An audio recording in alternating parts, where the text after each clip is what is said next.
నిజం బయటపెట్టిన మీనా బాలు, ప్రభావతి కాళ్ళ మీద పడి క్షమాపణ అడిగిన రోహిణి. అసలిదంతా ఎలా జరిగిందనేది వీడియోని స్కిప్ చేయకుండా చివరి వరకు చూడండి. గుండె నిండా గుడిగంటలు అప్కమింగ్ ఎపిసోడ్స్లో ఏం జరగబోతుందో ముందుగా తెలుసుకోవాలి అనుకుంటే కింద కనిపిస్తున్న హైప్ బటన్ మీద క్లిక్ చేసి వీడియోని లైక్ చేసి ఛానల్ని సబ్స్క్రైబ్ చేసుకుని పక్కనే ఉన్న బెల్ సింబల్లో ఆల్ పై క్లిక్ చేయండి.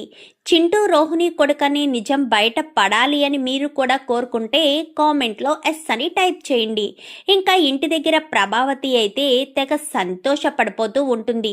నా కొడుకుకి పెద్ద ఆర్డర్ వచ్చింది, నా కొడుకు అంచెలంచెలుగా ఎదుగుతాడు, పెద్ద స్థాయికి వెళ్తాడు, పెద్ద బిజినెస్ మ్యాన్ అవుతాడు, కోట్లు కోట్లు సంపాదిస్తాడు అని ప్రభావతి గాల్లోనే మేడలు కట్టేసుకుంటూ ఇంటి దగ్గర ఎంతో సంతోషపడిపోతుంది. తీరా మోసి చూస్తే అక్కడ బాలు వాళ్ళ ఫ్రెండే ఫ్రాడ్గా అక్కడికి వెళ్ళి మనోజ్ని చీట్ చేస్తున్నాడన్న విషయం తెలుసుకున్న బాలు అక్కడ వాడితో ఏం మాట్లాడు. ఇద్దరు మీనా బాలు సైలెంట్గా ఒకరి ముఖాలు ఒకరు చూసుకుని కరెక్ట్గా రోహిణి చెక్కు తీసుకునే సమయానికి, అంటే మనోజ్ చెక్కు తీసుకునే సమయానికి వెళ్ళి చెక్కును కాస్త చించేస్తాడు. చించేసేసరికి ఏంట్రా మీరేంటి ఇక్కడ, నేను పెద్ద డీలు మాట్లాడుతున్నాను, చాలా గొప్పవాడిని అయిపోతాను, వెళ్ళండ్రా అని చెప్పనేసరికి ఏంట్రా రాజుకే మాట్లాడవేంటి, సైలెంట్గా ఊరుకుంటావేంటి, మా అన్నకు ఇంకా నిజం బోధపడలేదు, నువ్వు కొంచెం చెప్పు అనగానే మొత్తం విషయం చెప్తాడు. రోహిణి 5,000కి తనను మాట్లాడిందని, అద్దె కోటు అద్దె కారులో వచ్చానని మొత్తం విషయం చెప్పేసేసరికి ఇంకా మనోజ్ కాస్త కళ్ళు తిరిగి పడిపోతాడు. పడిపోవడంతో వెంటనే బాలు మొహం మీద నీళ్లు చల్లి లేవరాలే, ఇంకా ఇంకా ఎన్నో భరించాల్సిన పరిస్థితి రానిది, ఈ గతి ఎవ్వరికీ పట్టకూడదు, కట్టుకున్న భార్యే నిన్ను మోసం చేస్తుంది, వేరే వాడికి డబ్బులు ఇచ్చి మరీ ఫ్రాడ్ చేస్తుంది అని చెప్పి ఇంకా బాలు అనేసరికి సారీ నన్ను క్షమించండి, నేను వేరే ఉద్దేశంతో చేయలేదు, ఇలా జరుగుతుందని కూడా నేను అనుకోలేదు, ఆవిడ ఇచ్చే డబ్బులకు ఆశపడే చేశానే తప్ప మీ మీద నాకు ఎలాంటి కోపం ఎలాంటి కక్ష లేదు అని చెప్పి ఇంకా రాజు క్షమించమని అడిగి వెళ్ళిపోతాడు. ఇంకా రోహిణి చెంప పగలగొడతాడు మనోజ్ అయితే. చిచి ఎంత నమ్మానే నిన్ను, నన్ను ఇంకా ఇంకా మోసం చేస్తూనే ఉన్నావు కదే, నువ్వు మలేషియా కాదు అన్న విషయం బయట పడిన తర్వాత కూడా నిన్ను మా ఇంట్లో రానిచ్చింది మా అమ్మ, మా నానమ్మ చెప్పిందని, ఇప్పుడు ఈ విషయం గనక బయట పడితే మాత్రం నిన్ను అస్సలు ఊరుకోదు, క్షమించదు అని చెప్పనేసరికి అస్సలు జరగదురా, చాలా థ్యాంక్స్ రా బాలు అని బాలుని హత్తుకుంటాడు మనోజ్ అయితే. హత్తుకునేసరికి ఇలాంటివి చేతిలో మోసపోకుండా చూసుకోరా, కొంచెం జాగ్రత్తగాను, ఎదుటి వాళ్ళు చెప్పే మాటలు నమ్మేయకుండా కొంచెం వెనక ముందు ఆలోచించి 1-2 సార్లు ఆలోచించి మరీ నిర్ణయం తీసుకో అని చెప్పి బాలు మీనా అక్కడి నుంచి వెళ్ళిపోతారు. ఇంకా రోహిణి ఏం మాట్లాడకుండా అలాగే ఉంటుంది. మనోజ్ వెళ్ళి తన సీట్లో కూర్చుంటాడు. ఏంటి మేడం మీరు చాలా రోజుల తర్వాత వచ్చారు, ఈ మధ్యకాలంలో రావడం లేదు అంటూ ఆ షోరూంలో పనిచేసే సేల్స్ మ్యాన్ వీళ్ళంతా కూడా అడుగుతారు. ఎవరు ఏమీ మాట్లాడకుండా ఇద్దరు సైలెంట్గా ఉంటారు. ఏంటి సార్ ఏం మాట్లాడరేంటి, ఓ మేడంకి మీకు మధ్య గొడవ జరగడంతో మేడం రావడం లేదా, ఓకే సార్ మనకెందుకులే పదండి వెళ్దాం, వాళ్ళిద్దరూ కోపంగా ఉన్నారు అని ఆ వచ్చిన వాళ్ళు సేల్స్ అందరూ కూడా వచ్చిన వాళ్ళందరూ కూడా వెనక్కి వెళ్ళిపోతారు. మనోజ్ అది అనేసరికి వద్దు రోహిణి ఇంక నువ్వు నాకేం చెప్పొద్దు, దయచేసి ప్లీజ్ నాతో మాట్లాడొద్దు రోహిణి, దయచేసి అర్థం చేసుకో, నాకు నా మీద నాకే అసహ్యం కలుగుతుంది, ప్రతిసారి నీ చేతిలో మోసపోతున్నందుకు, నా అంత అమాయకుడు ఎవరూ కనిపించట్లేదు నీకు, బాలుగాడు కూడా నేను ఒక అమాయకుల్లా కనిపిస్తున్నాను, నువ్వు నన్ను ఎందుకింతలా మోసం చేస్తున్నావో నాకు అర్థం కావట్లేదు రోహిణి, దయచేసి వదిలేసే రోహిణి, నీ పని నువ్వు చూసుకో, దయచేసి వదిలేసే అని చెప్పి మనోజ్ అనేసరికి రోహిణి సైలెంట్గా పక్కకు వెళ్ళిపోయి ఉంటుంది.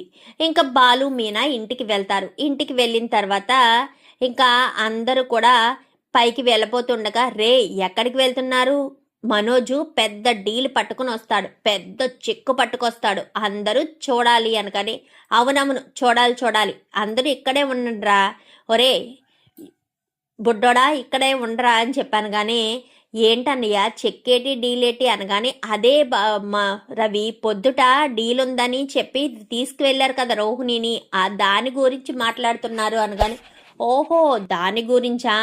డీల్ వస్తే మాత్రం అతను ఇచ్చిన చెక్ అంతా మనకే వస్తుందా ఏంటి? అందులో ఎంతో కొంత కమిషన్ మాత్రమే మిగులుతుంది. ఆ ఫర్నిచర్ తీసుకురావాలంటే అమౌంట్ అంతా కట్టే తీసుకురావాలి, లేకపోతే ఎవరిస్తారు అని చెప్పనేసరికి, అయినా పెద్ద ఆర్డరే కదా.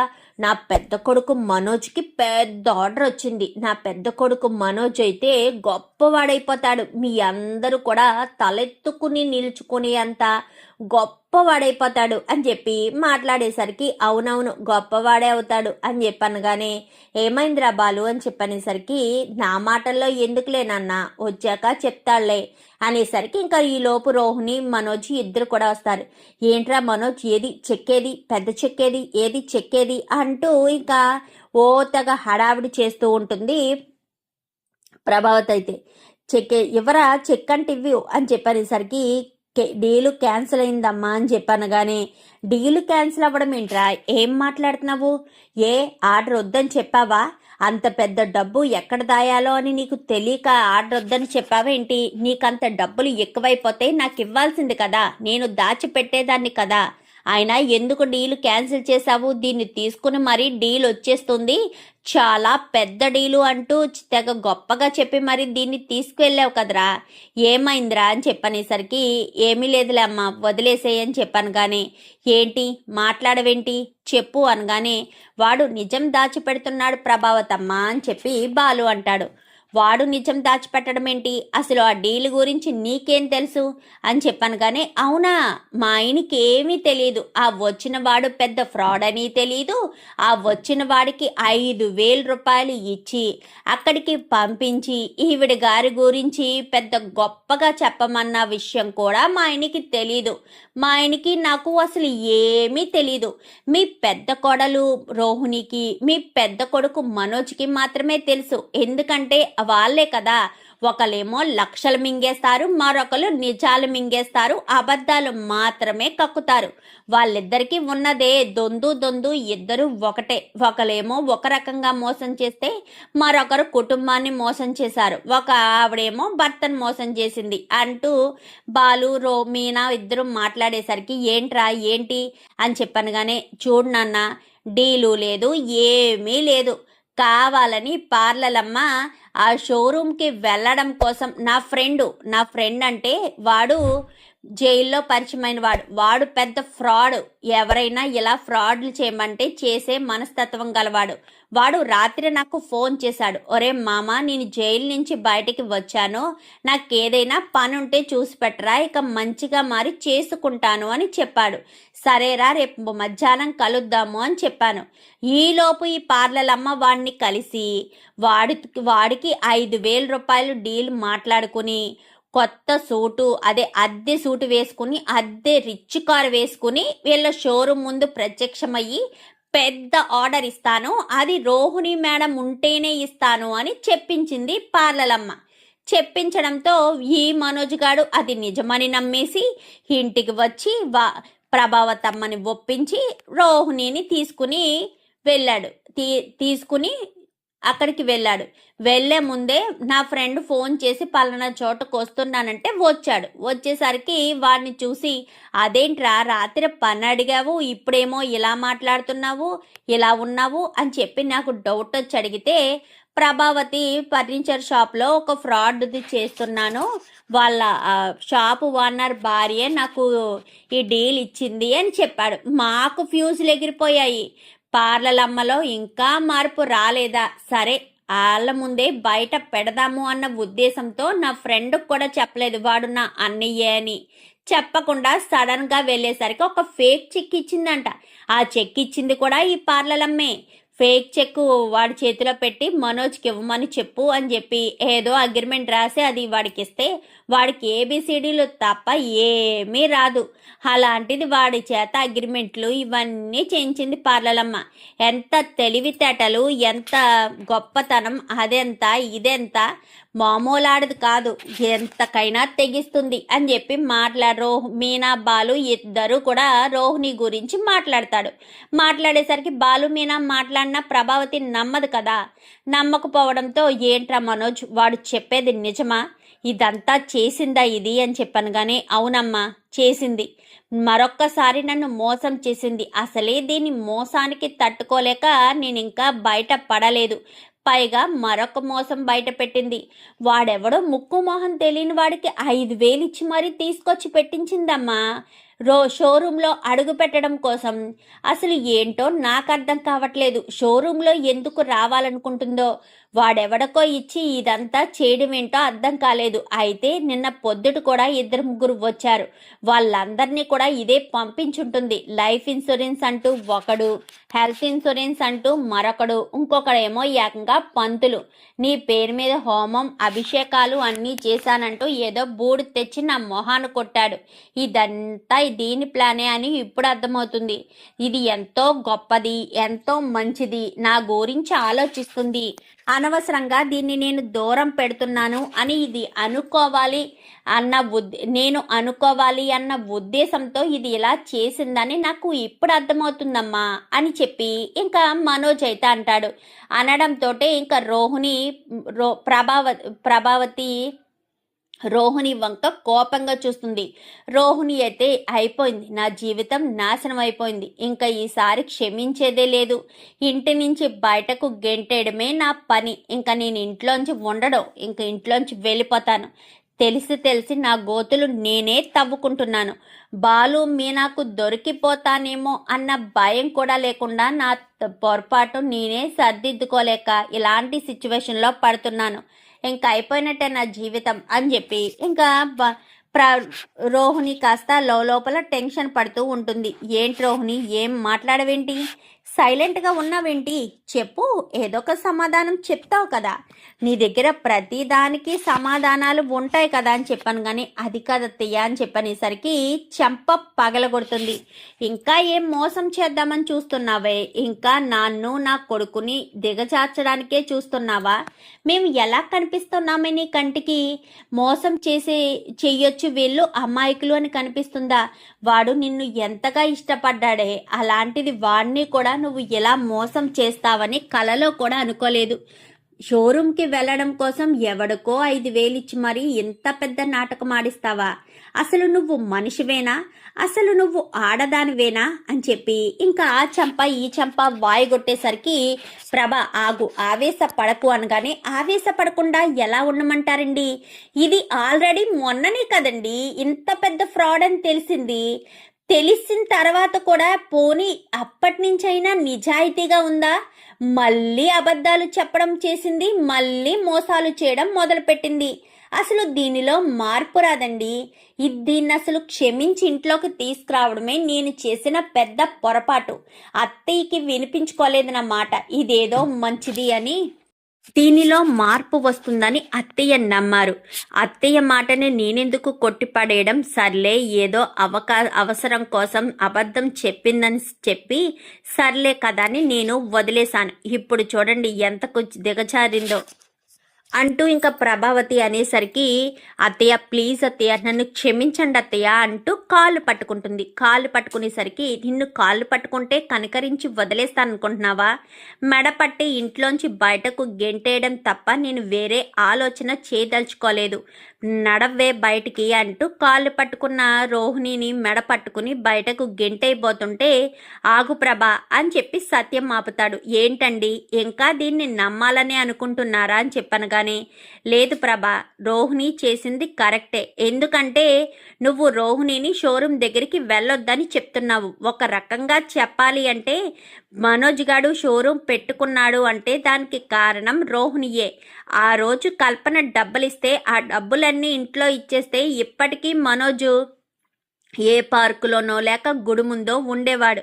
కానీ రోహిణి తన తెలివితేటలతో తన భర్త గొప్ప స్థాయికి వెళ్ళాలి అన్న ఉద్దేశంతోనే కదా ఆ రోజు షోరూమ్ పెట్టించింది. పైగా తన తెలివితేటలతోటి షోరూమ్ నడిపిస్తుంది, అన్నీ కూడా తనే చూసుకుంది. ఎందుకంటే నేను షోరూమ్కి వెళ్ళినప్పుడే నాకు అర్థమైంది షోరూంలో రోహిణి పాత్ర ఎంతుందో, మనోజ్ పాత్ర ఎంతుందో. మనోజ్ కేవలం వెళ్ళి ఓనర్ సీట్లో కూర్చుంటే సరిపోతుంది అని మాత్రమే అనుకున్నాడు. కానీ రోహిణి అక్కడ ప్రతి ఒక్క డీలు, ప్రతి ఒక్కటి రావడం పోవడం అన్నీ కూడా చూసుకునేది రోహిణియే. అది కూడా మనం అర్థం చేసుకోవాలి. ఇప్పుడు మనోజ్కే వదిలేసి ఉంటే ఖచ్చితంగా ఆ షోరూమ్ నాశనం అయిపోతుంది. అందుకే రోహిణి ఏదో రకంగా మళ్ళీ షోరూమ్ దగ్గరికి వెళ్ళాలి అని ఆశపడి ఇలా చేసింది. మీరు రోహిణిని దూరం పెట్టారు, అందుకే రోహిణి ఈ రకంగా చేసింది అనేసరికి, అంటే తను చేసింది తప్పు కాదంటారా అనగానే, తప్పే, ఇలా చేయడం తప్పే, కానీ అర్థమయ్యేటట్టు చెప్పాల్సింది. మీరు అర్థమయ్యేటట్టు చెప్పినా అర్థం చేసుకోరు అన్న ఒకే ఒక్క కారణం చేత రోహిణి ఇలా చేయాల్సిన అవసరం వచ్చింది, అంతే, అంతకు మించి ఏమీ లేదు అని చెప్పి మాట్లాడేసరికి రోహిణిని ఇంట్లోంచి బయటకు గెంటేయడం ఏంటి? ఇప్పుడు కనుక ఈ విషయం మా అమ్మకు తెలిస్తే మా అమ్మ బాధపడుతుంది. నా మాటకు కూడా విలువ లేకుండా రోహిణిని ఇంట్లోంచి బయటకు గెంటేశారని ఒక్కసారి ఆలోచించు ప్రభా. ఇక మీదట ఏదైనా తప్పు చేస్తే నువ్వు అన్నట్టు ఇంట్లోంచి బయటకు గెంటేసే, నేను కాదనను. చూడు రోహిణి, నీకు అవకాశాల మీద అవకాశాలు ఇస్తున్నాము, ఎన్ని అవకాశాలు ఇచ్చినా నీలో మాత్రం మార్పు రావడం లేదు అని చెప్పి ఇంకా సత్యం అనగానే, లేదు మామయ్య, నేను షోరూమ్కి వెళ్ళాలి అన్న ఒకే ఒక్క కారణం చేత ఇలా చేయాల్సిన పరిస్థితి వచ్చింది, లేదంటే నేను ఇలా ఎందుకు చేస్తాను? మోసం చెయ్యాలని నేను మాత్రం ఎందుకు అనుకుంటాను? మనోజ్ బాగుంటేనే కదా నేను హ్యాపీగా ఉండేది. మరి నాతో మనోజ్ దూరంగా ఉంటున్నాడు, సర్లే నా మీద కోపం అని అనుకుందాము, కానీ షోరూమ్ అయినా చూసుకోవాలి కదా మామయ్య, షోరూమ్ చూసుకోవాల్సిన బాధ్యత నాకు ఉంది కదా అని చెప్పి ఇంకా అనడంతో, సరే ఏదో చేసావు, ఏదో జరిగింది, వదిలేసాయి, ఇంకా జరిగిన గురించి ఆలోచించడం అనవసరం, లోపలికి వెళ్ళు అనగానే, ఒక్క నిమిషం ఆగవే అని చెప్పి ఇంకా ప్రభావతి కాస్త ఆపుతుంది. రేపటి నుంచి షోరూమ్కి వెళ్ళాలి, అక్కడ లాభాలు కూడా తీసుకురావాలి. నువ్వుంటే షోరూమ్ బాగా నడుస్తుంది అని అనుకుంటున్నావు కదా, అందుకే నీకు చెప్తున్నాను, షోరూమ్ బాగా నడవాలి, అంతే తప్ప వీడితో కూర్చుని మాట్లాడుతూ ఉంటే మాత్రం చూస్తూ ఊరుకోను అనగానే, అది మాట్లాడినా నాకు మాట్లాడే ఇంట్రెస్ట్ లేదమ్మా, దాన్ని చూస్తేనే నాకు అసహ్యం కలుగుతుంది. నన్ను మోసం చేయాలని ఎలా అనుకుంటుందమ్మా? ఎవడికో ముక్కు మొహం తెలియని వాడికి 5,000 ఇచ్చి నా మొగుడు అక్కడ బకరాలా కూర్చునుంటాడు, వెళ్ళి వాడిని మోసం చెయ్యి, నీ అబద్ధాలతో వాడిని మాయ చెయ్యి అంటూ ఎవరినో పంపిస్తుందా? నాకు నా మీద నాకే అసహ్యం కలుగుతుంది. అంతకు దిగజారిపోయాను నేను. రోహిణి ఎందుకు ఇలా ప్రవర్తిస్తుందో, ఎందుకు నన్ను ఒక పూచుకు పుల్ల కంటే హీనంగా తీసి పడేస్తుందో నాకు ఇప్పుడు అర్థమవుతుంది అని చెప్పి ఇంకా మనోజ్ కాస్త చాలా కోపంగా వెళ్ళిపోతాడు. వెళ్ళిపోయేసరికి మీనా బాలు వంక చాలా కోపంగా చూస్తుంది. ఏంటి వాళ్ళంక చూస్తున్నావు? వాళ్ళేం తప్పు చేశారు? ఓహో, నువ్వు చేసిన మోసాన్ని బయట పెట్టినందుకు వాళ్ళ మీద కోపం వస్తుందా అంటూ ప్రభావతి అనగానే, అది కాదత్తయ్య అనగానే, చూడు రోహిణి, మన వైపు తప్పు లేకపోతే ఎవరు ఎదుటి వాళ్ళు మన వైపు వేలెత్తి చూపించడానికి కూడా వీల్లేదు. అలాంటిది బాలు నీ విషయంలో పదే పదే విషయాలన్నీ బయట పెడుతున్నాడంటే నువ్వు తప్పు చేస్తున్నావని నీకు అర్థం అవ్వడం లేదు. నువ్వు తప్పు చేసావు అని రియలైజ్ అయ్యేంత వరకు కూడా నువ్వు ఈ అబద్ధాలు చెప్పక మానవు. జీవితం అంతా నాశనం అయిపోయాక కానీ నువ్వు అబద్ధాలు చెప్తున్నాను, మోసాలు చేస్తున్నాను అని అప్పుడు బయటపడి అప్పుడు నోరు మూసుకుని ఊరుకుంటావేమో అని చెప్పనేసరికి, అలాంటి నేనేం కాదత్తయ్య, నేను అలా చేయలేదత్తయ్య అని చెప్పనేసరికి, ఇంకొకసారి ఇలాంటి పిచ్చి పిచ్చి వేషాలు వేస్తే మాత్రం అస్సలు ఊరుకోను అని చెప్పి ఇంకా రోహిణి కాస్త అక్కడి నుంచి వెళ్ళిపోతుంది. వెళ్ళిపోయేసరికి బాలు మీనా ఇద్దరు కూడా అక్కడి నుంచి వెళ్ళిపోతారు. ఏంటండి ఇంత మోసం చేసి ఇంకా అత్తయ్య ఎలా మాట్లాడుతున్నారు అనగానే, సర్లే మీనా, మనమైతే నిజం నిజాయితీగా చెప్పాము, వాళ్ళు మాత్రం విడిపోవాలని మనము కోరుకోం కదా, వాళ్ళు కలిసే ఉండాలనే మనము కోరుకుంటాము, సర్లే జరిగిందేదో జరిగిపోయింది, ఇంకా దాని గురించి డిస్కషన్ చేయకండి నువ్వు శృతి అని చెప్పనేసరికి, సరేనండి అని చెప్పి ఇంకా మీనా కాస్త వెళ్ళిపోతుంది. బాలు కూడా వెళ్ళిపోతాడు. ఇంకా రోహిణి పైకి వెళ్ళిపోయి విద్యకు ఫోన్ చేస్తుంది. ఏంటే, ఏం చేస్తున్నావు? ఫోను లేదు, ఏమీ లేదు అనగానే, నేను మళ్ళీ షోరూంలో అడుగు పెట్టడం కోసం ఒక మాస్టర్ ప్లాన్ వేశాను, కానీ దాన్ని ఆ బాలు మీనా చిత్తు చేసేసారే అని చెప్పాను కానీ ఏమంటున్నావే? బాలు మీనా చిత్తు చేయడం ఏంటి, ఏం మాట్లాడుతున్నావు అనగాని అసలు ఏం జరిగిందంటే అంటూ మొత్తం చెప్పుకొస్తుంది. సే, నువ్వు మళ్ళీ ఎందుకే తప్పులు చేస్తున్నావు? మీ కుటుంబ సభ్యుల మధ్యలో నువ్వు ఇంకా ఎందుకు దీనంగా దిగజారిపోతున్నావు? అసలు అలా చేయాల్సిన అవసరం ఏంటి? అర్థమయ్యేలో చెప్పాలి. లేదా మీ మామయ్య గారిని హెల్ప్ అడిగితే మామయ్య గారు చేస్తారు కదా, లేదా నీ అవసరం అనుకుంటే మనోజే తీసుకువెళ్తాడు కదా. నువ్వు ఇలాంటి పిచ్చి పనులు చేయడం వల్ల నువ్వు ఏం చెప్పినా వాళ్ళు నమ్మరే, మోసం అనుకుంటారు, అబద్ధం అనుకుంటారు. పైగా మనోజ్కి నీ మీద ఉన్న కొద్దిపాటి ప్రేమ కూడా చచ్చిపోతుంది. పైగా నాకు తెలిసి మనోజ్ నిన్ను ఇక మీదట నమ్మడు, మాట్లాడని కూడా మాట్లాడు. మొదటిసారి మనోజ్ నీకు సపోర్ట్ చేశాడు ఏమని, నాకు తెలుసు అని. కానీ రెండోసారికి వచ్చేసేసరికి నోరు మూసుకుని ఊరుకున్నాడా? ఊరుకోక ఏం చేస్తాడు? నువ్వు చేసుకున్న పనికి ఇలానే ఉంటుంది. అయినా రోహిణి, నీకు చాలాసార్లు చెప్పాను, మోసాల మీద అబద్ధాల మీద కాపరాలు నిలబడవు అని. ఇప్పటికే నీ మలేషియా మ్యాటర్ బయటపడింది. చింటూకి నువ్వే కన్న తల్లివి అన్న విషయం బయటపడితే అప్పుడు నీ పరిస్థితి ఏమవుతుందో అని నాకు ఆశ్చర్యం అనిపిస్తుంది అని చెప్పనేసరికి, అది ఎలా బయటపడుతుంది, ఏ రకంగా బయటపడుతుంది అనగానే, ఇది ఎలా బయటపడిందో అది అలానే బయటపడుతుంది. నువ్వు అనుకున్నావా మాణిక్యం విషయం బయటపడుతుందని? అనుకోలేదు కదా. పెళ్ళంతటిలో చివరి క్షణంలో బయటపడింది. కొంచెముంటే బాలు మీనా వెళ్ళిపోయే వాళ్ళే కదా, కానీ వెళ్లకుండా చివర్లో ఉండడం వల్ల బయటకు వచ్చింది. అది విషయం అని చెప్పనేసరికి, మరి ఇప్పుడు ఏం చేద్దాం అనుకుంటున్నావు అనగానే, నేనేం చేస్తానే, ఏం చేయాలో అర్థం కావట్లేదు. వీళ్ళు నా మీద ఉన్న నమ్మకాన్ని కోల్పోతున్నారు అని చెప్పాను. కానీ వాళ్ళు కోల్పోవట్లేదు, నువ్వే కోల్పోయేటట్టు చేసుకుంటున్నావు. నీ జీవితాన్ని నువ్వే సర్వనాశనం చేసుకుంటున్నావు. చూడు రోహిణి, నీ తప్పో ఒప్పో ఏదొకటి, ఏదైతే అదే జరగని. నువ్వు ధైర్యం తెచ్చుకుని మీ అమ్మని చింటూని తీసుకువెళ్ళి నిజం బయటపెట్టు. లేదంటే మాత్రం చాలా ప్రాబ్లమ్స్ ఫేస్ చేస్తావు. ఒకవేళ నిజం బయట పడిన తర్వాత మనోజ్ శాశ్వతంగా నీ లైఫ్లోంచి వెళ్ళిపోవడానికి కూడా అవకాశం ఉంటుంది. ఇప్పుడు గనక నువ్వు నిజం చెప్పావే అనుకో, కొంచెం కాకపోతే కొంచెమైనా నిజాయితీగా ఉంది అన్న నీకు నిజాయితీగా ఉంది అన్న పేరైనా వస్తుంది అనేసరికి, ఏంటి చింటూ నా కొడుకని నేను చెప్పాలా? అలా ఎలా చెప్తాను? అలా చెప్తే ఇంకేమైనా ఉందా? మెడపట్టి బయటకు గెంటేస్తారు. పనని ఎప్పుడు బయటపడుతుందో అప్పుడే వెళ్ళిపోతాను. అప్పటి వరకు ఈ కుటుంబంతో బంధాలను పెనవేసుకుంటాను. బంధాలనా? నిన్నెవడే అక్కడ మనిషిలా చూస్తున్నాడు? దిగజారిపోయావే, నువ్వు మొత్తం దిగజారిపోయావు. మనోజ్ గారిని, ఆ సోమరిపోతుని పెళ్లి చేసుకోవడం కోసం నిన్ను నువ్వు కోల్పోయావు. అదే మరొకడు ఎవరినైనా పెళ్లి చేసుకుని ఉంటే ఈ పాటికి నీ జీవితం చాలా బాగుండేది. ఆ సోమరిపోతుని, ఆ బద్ధకస్తుడిని పెళ్లి చేసుకోవడం కోసం ఇన్ని అబద్ధాలు చెప్పాలా, ఇన్ని మోసాలు చేయాలా? నాకైతే వాడి తీరే నచ్చదు. నువ్వు ఏదైనా అనుకో, మనోజు బద్ధకానికి బ్రాండ్ అంబాసిడర్ లాంటి వాడు.